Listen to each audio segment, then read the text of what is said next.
Siku moja nilipigiwa simu, ilikuwa simu ya mwaliko.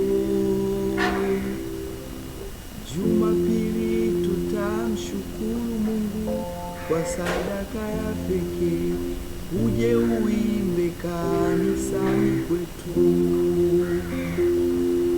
Siku moja nilipigiwa simu, ilikuwa simu ya mwaliko.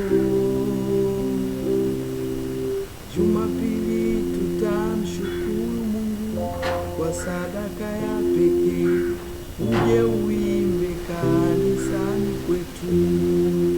Muda ulipofika, wimbo ukaimbwa na wakaja mbele, wametanguliza kijana na binti moja. Msemaji wao akaanza kutoa hotuba fupi kabla sadaka haijatolewa. Mungu, ninakushukuru kwa sababu ya kumponya binti yangu aliyeugua kichaa.